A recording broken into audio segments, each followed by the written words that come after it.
عزیز طلباء اور طالبات، ایک بار پھر میں ڈاکٹر شاہد رضا جمال شاہد رزمی آپ سے مخاطب ہوں ای کلاس کے ایک نئی ٹاپک کے ساتھ۔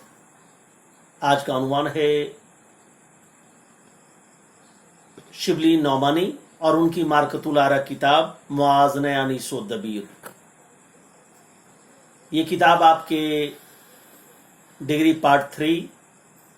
اردو آنرز کے نصاب میں شامل ہے، جو پیپر 6 کا حصہ ہے۔ آج ہم اسی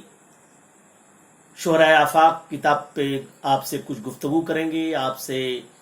کچھ باتیں شیئر کریں گے۔ جیسا کہ آپ کو معلوم ہے کہ شبلی نعمانی 4 جون 1857 میں اعظم گڑھ میں پیدا ہوئے تھے اور ان کا انتقال 18 نومبر 1914 کو اعظم گڑھ میں ہوا۔ ان کی کئی مارکۃ العرا تصانیف ہیں، الفاروق، المامون،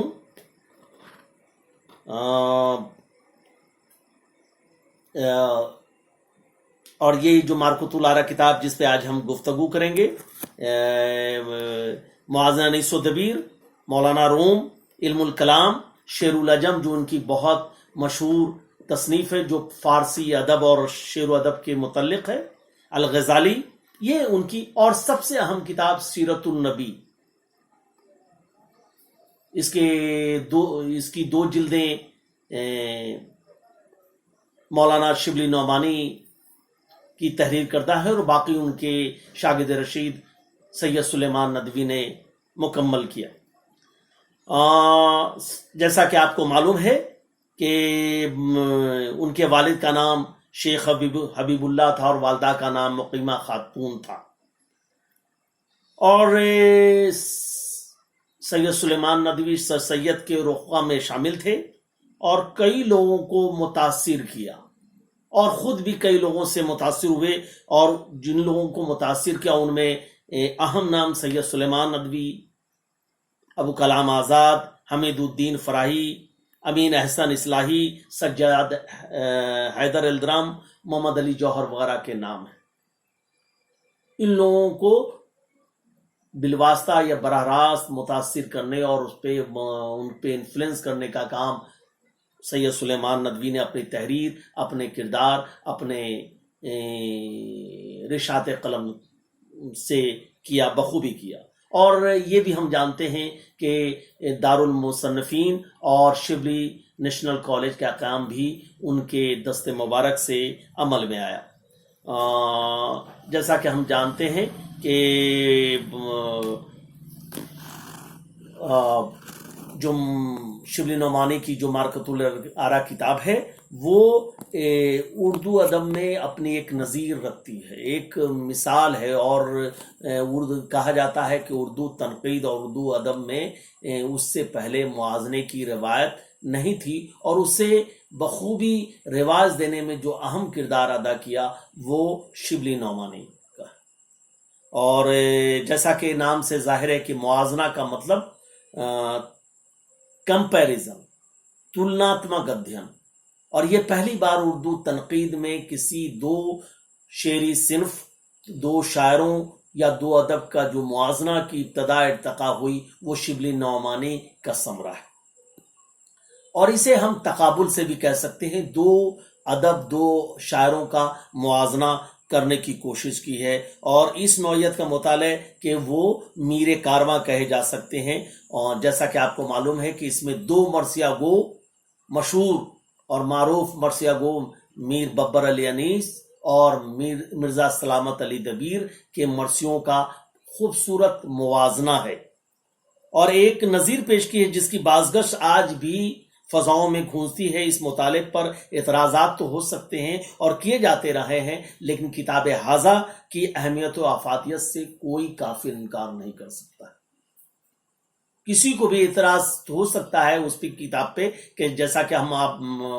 آپ سے بعد میں اس پہ گفتگو کریں گے کہ وہ اس کتاب میں کیا خوبی ہے اور کیا خامی ہے، اس پہ ہم بعد میں گفتگو کریں گے۔ لیکن کتاب ھذا میں اردو کے 2 نامور اور شہرت یافتہ مرثیہ گویوں کا تذکرہ ہے اور اس کا موازنہ کرنے کی اور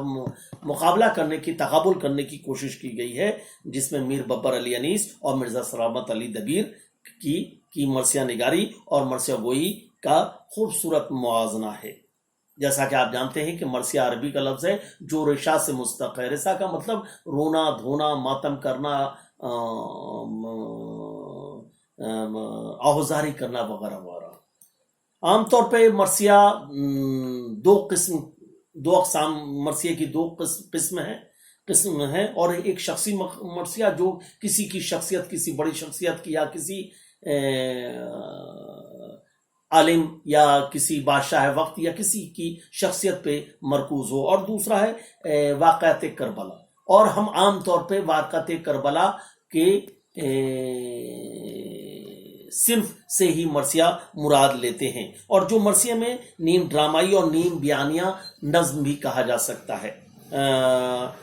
ظاہر ہے کہ جب انیس اور دبیر کا تذکرہ ہو رہا ہے تو اس زمانے میں، جس زمانے میں انیس اور دبیر دونوں ایک ہم عصر شاعر تھے، دونوں ایک ہی زمانے کی پیداوار تھے، اور یہی وجہ ہے کہ انیس کے استاد میر خلیق اور دبیر کے استاد میر ضمیر تھے، اور ان دونوں کے جو اپنے گروہ تھے، ایک جماعت تھی جو انیسیہ کہلاتی تھی اور دوسری جماعت دبیریہ کہلاتی تھی، اور دونوں میں یعنی معاصرانہ چشمک اور ادبی چشمک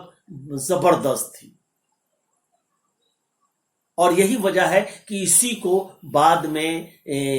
اور ہوا دینے کی کوشش اور ایک جلا دینے کی، بخشنے کی کوشش شبلی نعمانی نے اپنی تخلیق موازنہ انیس و دبیر میں کی، اور یہ دکن کے قیام کے دوران یہ مسودہ ترتیب پایا۔ کہا جاتا ہے کہ 1904 میں یہ مسودہ موازنہ انیس و دبیر کا ترتیب دے دیا تھا شبلی نعمانی نے، لیکن اس کی اشاعت بعد میں ہوئی، اور 1906 کے غالباً یہ ان کی اشاعت اس موازنہ انیس و دبیر منظر عام پہ آیا۔ اب کچھ گفتگو موازنہ انیس و دبیر کے سلسلے میں کر لیں کہ اس کتاب میں کیا ہے۔ اس کتاب میں جو ابتدائی جو حصہ ہے وہ مرثیہ کی تاریخ اور اس کی ابتدا و ارتقاء کے بارے میں تفصیل لکھنے کی کوشش کی ہے شبلی نعمانی نے، اور دوسرے حصے میں انیس کی مرثیوں کی خوبیاں اور ان کے جلوے پیش کیے ہیں تفصیل کے ساتھ، اور بعد میں دبیر اور انیس کے مرثیوں کا موازنہ پیش کیا ہے۔ اور ظاہر ہے کہ اس درمیان جو منظر کشی، واقعہ نگاری، رزم عناصر کی منظر کشی، مدح، جذبات انسانی، بلاغت، محاورات، تشبیہات و اشتہارات کی خوبصورت عکاسی جو دونوں کے مرثیے میں مرزا دبیر اور مرزا انیس کے دربیے میں جو پائے جاتی ہیں، جو عناصر پائے جاتے ہیں، ان کو دکھانے کی کوشش کی ہے اور دونوں کا موازنہ کیا ہے۔ لیکن ناقدین کی بڑی رائے ہے کہ اس میں غیر جانبدار نہیں رہے ہیں شبلی نے جانبداری سے کام لیا ہے، اور انیس کے مرثیے کے طویل اقتباسات پیش کیے ہیں اور خوبصورت اور نادر مثال پیش کی ہے، اور اس کے بالمقابل اس کے برخلاف جو دبیر کے کمتر درجے کے شعر اور اقتباسات مختصر پیش کی ہیں، جو غیر جانبداری کا شکار ہو کر رہ گئے ہیں، جیسا ناقدین کا اعتراضات ہیں۔ اور یہی وجہ ہے کہ موازنہ انیس و دبیر کے مخالفت میں، ان کی رد میں کئی تصانیف سامنے آئے، کئی کتابیں سامنے آئیں۔ رد موازنہ جو میر افضل علی زوق کی کتاب ہے، تردید موازنہ حسن رضا اور محمد جہاں عروض کی کتاب منظر عام پہ آئی، اور ساتھ ساتھ المیزان بہت مشہور تخلیق نذیر حسن فوق کی کتاب منظر عام پائی۔ یہ موازنہ انیس و دبیر کے رد میں لکھی گئی، ان کی جواب میں لکھی گئی۔ اور جیسا کہ آپ جانتے ہیں طالب علموں کہ جس طرح ہمارے طلباء اور طالبات کے کلیم الدین احمد نے جو تنقید پہ اپنی کتاب اردو تنقید پہ ایک نظر میں یہ کہنے کی کوشش کی کہ اردو میں تنقید کا وجود محض فرضی ہے، یہ عقل حدیث کا خیال نقطہ ہے یا معشوق کی محکمہ. اس کوٹیشن کے بعد، اس اقتباس کے بعد اردو ادب اور ناقدوں میں ایک ہلچل مچ گئی، اور اس کا نتیجہ یہ ہوا کہ اردو تنقید میں ایک بڑا ذخیرہ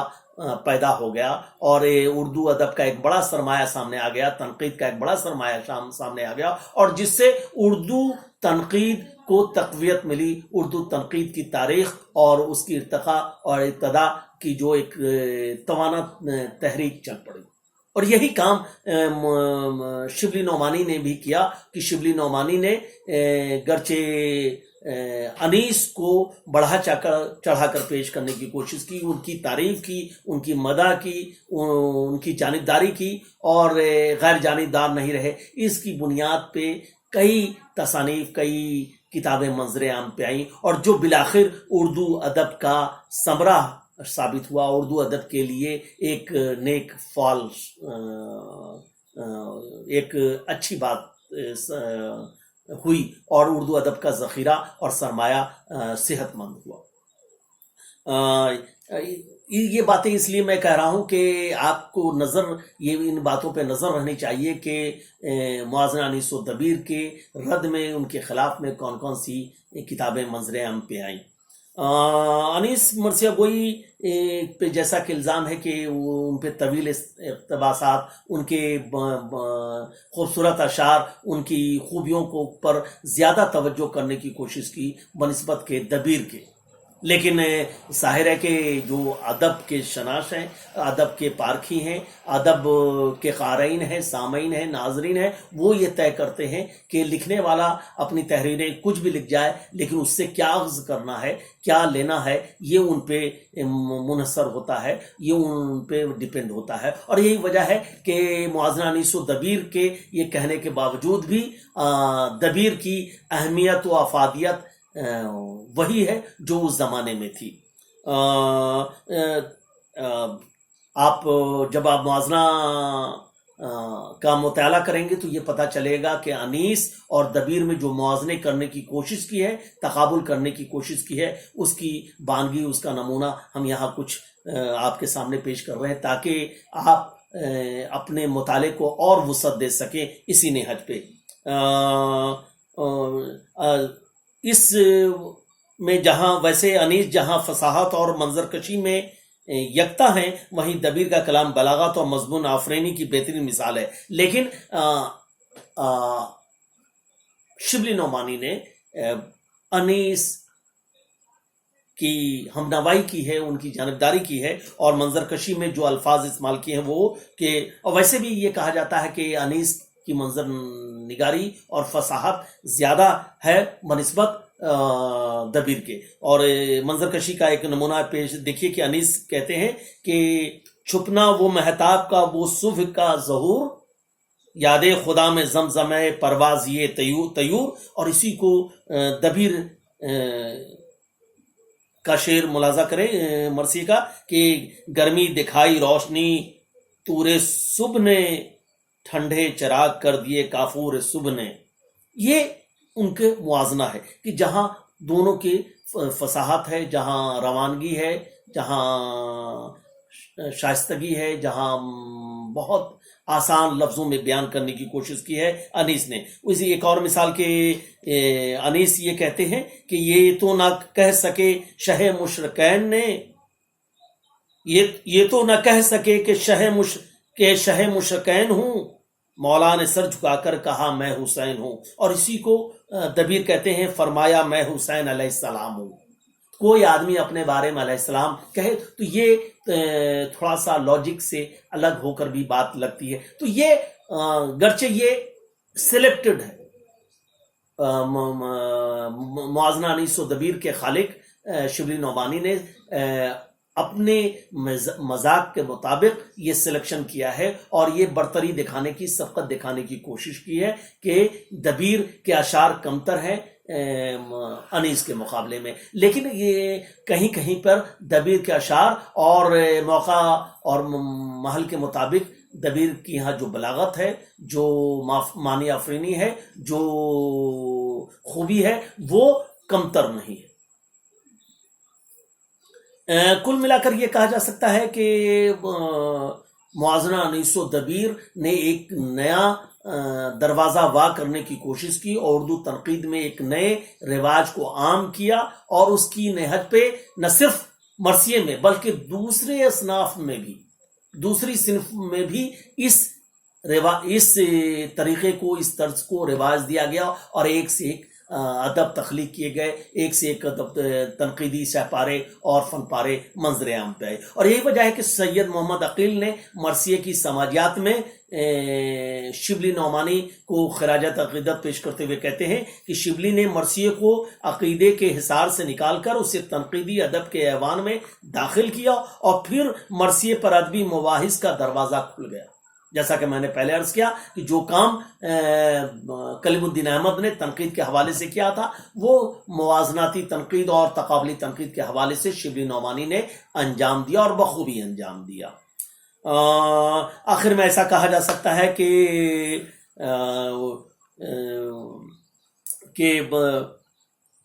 کیوں ایسا ہوتا ہے کہ آپ دبیر ایک زمانے میں انیس پہ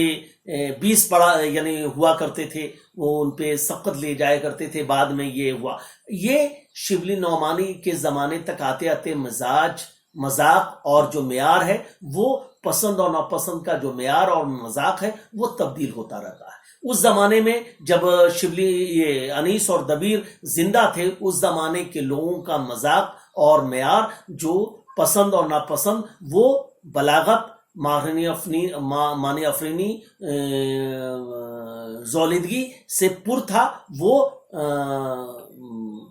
اپنے ادب میں ان باتوں کو پسند کرتے تھے، ان اقدار کو پسند کرتے تھے. لیکن شبلی نعمانی آتے آتے یہ باتیں تبدیل ہو جاتی ہیں. یہی وجہ ہے کہ فی زمانہ پسندیدگی اور ناپسندیدگی کا معیار بدلتا رہتا ہے. لہذا کبھی دبیر کا سکہ چلتا تھا شبلی کی عہد تک، یا بعد میں یہ باتیں یکسر تبدیل ہو گئی اور انیس کے حق میں یہ باتیں چلی گئی. ایسا ہوتا ہے، یہ ہر ادب اور ہر زمانے میں اور عہد اور ہر پیریڈ میں یہ باتیں دیکھی جاتی ہیں. کل مجموعی طور پر یہ کہا جا سکتا ہے کہ شبلی نعمانی کی یہ مارکۃ الآراء تخلیق اردو ادب کا ایک نہ صرف کامیاب تخلیق ہے، بلکہ ایک معیاری اور آپ کو سوچنے پہ مجبور کرنے کے لیے ایک مارکۃ الآراء تخلیق ہے، جس پہ آگے چل کر کئی نسلوں کی تربیت اور ذہن سازی ممکن ہو سکی. اور ظاہر ہے کہ اس میں کئی سوال نامے میں آپ کے یہ پوچھا بھی جاتا ہے کہ شبلی کی تنقیدی نظریات سے متعلق سوال ہوتے ہیں. اس کے علاوہ انیس و دبیر سے متعلق سوال ہوتے ہیں کہ انیس و دبیر کا موازنہ پر اپنے مدلل رائے دیجیے، اپنی دلیل کے ساتھ اپنی رائے دیجیے، یا اور تنقید اور مرثیہ سے متعلق سوالات پوچھے جا سکتے ہیں. لہٰذا آپ کو اسی نہج پہ، اسی طرز پہ آپ کو اپنی تیاری کرنی چاہیے تاکہ آپ بہتر نمبر حاصل کر سکیں. انہی لفظوں کے ساتھ میں اپنی باتیں اختتام کرتا ہوں. ظاہر ہے کہ کچھ تشنگی رہ گئی ہوگی، تو آگے کے لیکچر میں اس کی تلافی کرنے کی کوشش کروں گا. اس بات کے اعادے کے ساتھ میں اپنی باتیں یہاں تمام کرتا ہوں کہ سوشل ڈسٹینسنگ کا خیال رکھیے، گھر پر رہیے. ظاہر ہے کہ آپ گھر پر رہیں گے تو آپ محفوظ رہیں گے، آپ کا پریوار محفوظ رہے گا، سماج محفوظ رہے گا، اور ملک اور دیش ترقی کے راستے پر گامزن ہوگا. شکریہ.